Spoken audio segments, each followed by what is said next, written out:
Faire une demande d'immigration internationale pour son enfant, est-ce que c'est un enlèvement? Est-ce que c'est autre chose? Nous avons un spécialiste pour en parler, Ethan Lipsker, avocat, spécialiste en droit de la famille notamment, et bien sûr spécialiste de toutes les questions d'immigration. C'est parti. Israël, comment ça marche? Vous allez adorer comprendre Israël.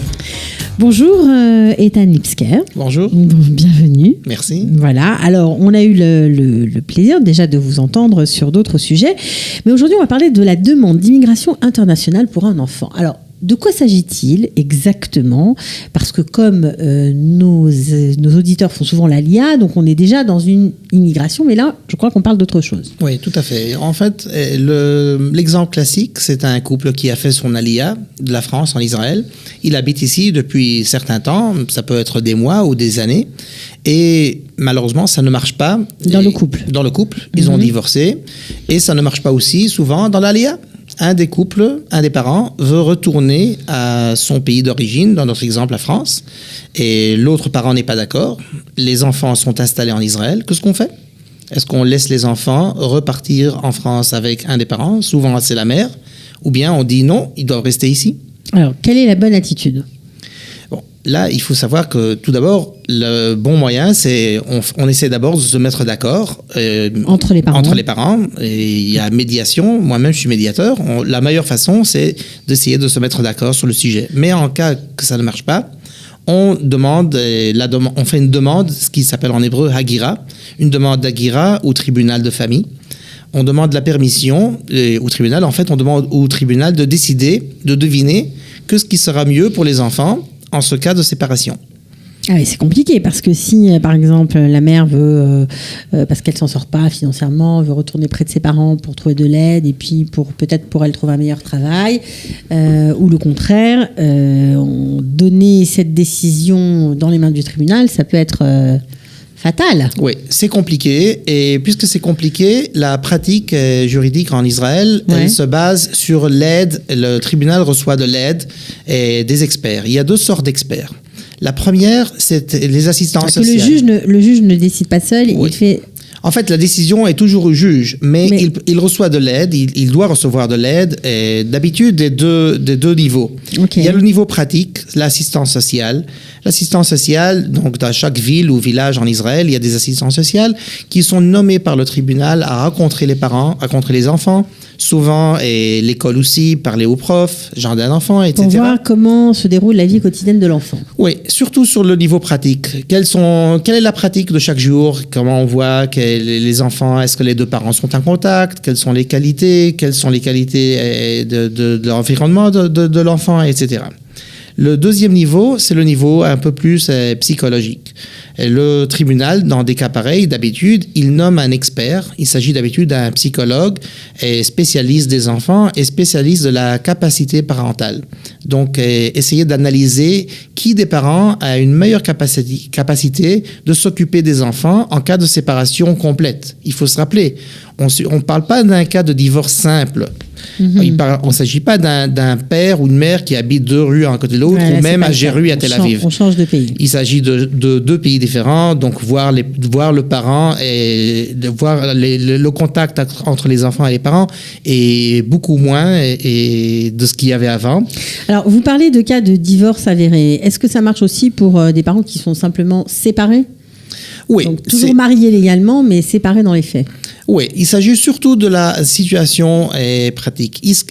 Si un des parents veut immigrer, le tribunal va pas certainement s'intéresser de est-ce qu'ils sont divorcés ou pas divorcés. Il va s'intéresser du bien des enfants. Ce qui fait bien pour les enfants à l'avenir. Il faut se rappeler qu'il s'agit de l'avenir. Le tribunal doit décider pour l'enfant maintenant, mais quand il s'agit par exemple d'enfants de 3 ans, 4 ans, 5 ans, on doit deviner ce qui sera bien pour ces enfants jusqu'à l'âge de 15 ans, 16 ans, quand ils vont déjà faire ce qu'ils veulent. Ouais. Et ça, c'est difficile. Donc, l'expert va essayer de donner des moyens au tribunal. Des pistes, des pistes pour voir ce qui va faire mieux pour l'enfant. Il faut se rappeler qu'il y a beaucoup des aspects dans ces choses-là.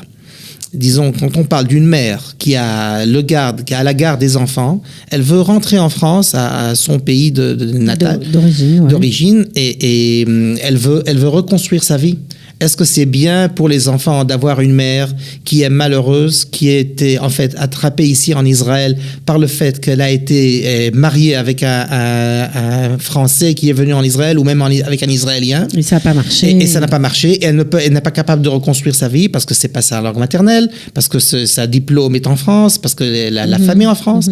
Est-ce que c'est bien pour les enfants d'avoir une mère, ou bien dire, ben oui, les enfants ils sont ici, ils sont dans une école, ils ont des amis, toute la vie est ici. Alors tant pis, les enfants vont continuer de vivre ici. Les questions sont très lourdes. Sont très lourdes de conséquences, et donc il y a un deuxième expert en général qui est appelé, ce sont les psychologues. Oui. Et les psychologues ont beaucoup de poids dans ces cas-là. Et ce que le psychologue va essayer de faire, c'est vraiment analyser ce qui est le plus important pour l'enfant. Des fois, on trouve que ce qui est important pour l'enfant, c'est de rester avec la garde, rester avec la maison, rester avec la famille qu'il passe chaque jour. Des fois, quand on parle d'un exemple, c'est juste un exemple avec la mère. Alors, ce qui est plus important pour l'enfant, c'est de rester dans sa petite famille avec la mère qui est capable et qui veut et qui a les moyens de s'occuper de ce qu'il a besoin et lui donner les réponses. Alors, des fois, et c'est ce que l'expert doit analyser, ce sera plus facile pour l'enfant de faire le changement, d'avoir un grand choc, de changer de mentalité, de environnement et toute la culture et tout ça. Et d'avoir une vie meilleure dans les années à venir. Mais garder encore la petite famille, le petit environnement qu'il a chaque jour. Et évidemment, garder le contact avec le père. Donc on peut demander aussi au tribunal qui doit avoir la garde, parce que parfois les divorces sont prononcés, le père et la mère ont une garde partagée, mais ce désir de changer de pays, donc d'immigrer avec les enfants, on peut demander au juge de modifier la garde. Ça marche aussi. En fait, la demande d'immigration internationale d'enfants, c'est une demande de réconsidérer la garde. Le droit de garde. Souvent, il s'agit, comme vous avez dit, d'une garde commune, garde partagée. Et le résultat de accepter la demande de faire l'immigration, c'est de donner la garde à l'un des parents. Et ce n'est pas certainement la garde aux parents qui part. Parce que des fois, le résultat est que un des parents, disons, sur notre exemple, c'est la mère.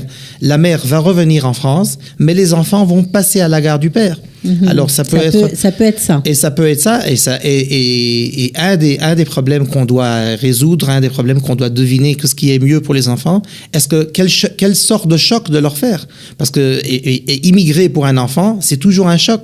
Bien sûr. Des fois, le choc de passer à la garde d'un autre parent, dans notre exemple, à la garde du père, qui a moins de temps, qui a moins de possibilités, c'est un choc. Et des fois, la recommandation du expert et la décision du juge sera de faire ce pas-là et ne pas laisser l'enfant à immigrer. Et des fois, non. Donc là, il s'agit vraiment de beaucoup des aspects. Au cas par cas, j'imagine. Ça, on comprend bien que tout se décide au cas par cas. Ça prend longtemps, en général, ce genre de décision? Ça prend entre 1 an et demi et 2 ans. Et on essaye depuis pas mal de temps de raccourcir la procédure. C'est très, très long. Si on a parlé dans une autre émission de la Convention de la haie des enlèvements d'enfants qui est très rapide, la procédure juridique est très, très rapide là. Et malgré le fait qu'il s'agit de l'autre côté du sujet, et il s'agit encore de pas mal de temps, ça raccourcit, on essaie de le raccourcir, mais il faut savoir que c'est encore une procédure. Donc ça veut dire qu'il faut le faire dès qu'on sait qu'on envisage éventuellement de partir, il faut le faire tout de suite. Oui, et il faut surtout être sur la garde du tribunal, de ne pas traîner, de faire la procédure le plus vite possible, et nommer rapidement un expert. Et l'expert, ça lui prend toujours de temps parce qu'il s'agit vraiment d'un sujet très lourd, mais essayer... Quand la décision tombe, c'est difficile pour le parent qui se retrouve dépossédé de la garde de ses enfants de récupérer, de faire changer de juge ou de refaire une procédure pour récupérer la garde?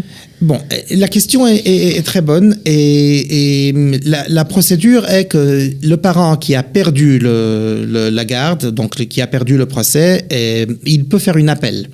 Et la cour d'appel ne va pas toujours se mêler, elle va pas toujours décider contre la cour de base, parce qu'elle comprend que c'est la cour de base qui a eu le maximum d'évidence, de renseignements, avec les experts, avec l'assistance sociale.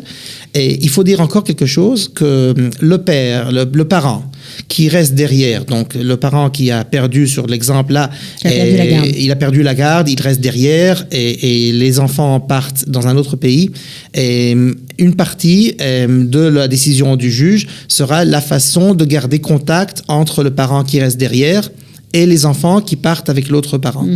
Et ça, là, sur la vie... Ça veut dire on peut régler les vacances, on règle des vacances, on règle qui va financer les voyages. Et il y a une différence entre immigrer sur un pays qui n'est pas très loin, comme disons l'Europe parmi Israël, tandis que immigrer d'Israël aux États-Unis, ce sera toujours plus compliqué. Ouais, c'est sûr. Au Brésil ou quoi que ce soit. Dans un cas que j'ai dirigé il y a 2 ans, on a décidé 5 visites par année des enfants en Israël et encore financer 2 voyages du père pour visiter les enfants dans des vacances qui sont des vacances locaux sur la résidence française. Donc en tout 7 fois par an, c'est plus ou moins qu'une fois sur 2 mois. Et puis garder évidemment contact par téléphone, Skype, tous les moyens qu'on a par la technologie moderne. Donc, tout peut être acté, évidemment. Est-ce qu'on demande l'avis aux enfants dans ce genre de procédure? Ça dépend beaucoup de l'âge d'enfant. Et à partir de 10 ans, 11 ans, on voit de plus en plus que les juges demandent l'avis des enfants. Il faut savoir que même si on demande l'avis des enfants, c'est pas dit qu'on fait ce que l'enfant dit. Surtout dans des cas pareils, parce que dans des cas pareils, souvent des enfants ne veulent pas dire ce qu'ils veulent, ils ne veulent pas se mêler, ils ne veulent pas se mettre au milieu. Choisir entre papa et maman. Oui, surtout sur des sujets pareils qui sont vraiment critiques. Et évidemment, quand il s'agit des enfants qui sont plus jeunes, même si on va les interroger, ce sera plus pour voir comment ils sont, quelles impressions, quelle est l'impression qu'ils donnent. Mais ça n'aura pas vraiment, ce ne sera pas décisif dans la décision. Le poids n'est pas très haut. Bien sûr. En tout cas, maître Ethan Lipsker, on était ravis de vous accueillir, voilà, d'entendre parler de ces sujets importants. J'imagine que vous avez beaucoup de clients francophones qui viennent vous voir aussi pour parler de ça, pour essayer de résoudre leurs problèmes. C'est un sujet qui est chaud. Un sujet chaud, évidemment. Donc, nous, on vous souhaite de bien réussir votre liade, de bien vous entendre, de ne pas avoir recours. C'est toujours mieux à ce genre de procédure. Mais bon, vous savez qu'il y a des professionnels qui peuvent vous aider dans la matière. Merci beaucoup, Ethan Lipsker. Merci à bientôt. Merci. Ciao. Israël, comment ça marche? Vous allez adorer comprendre Israël.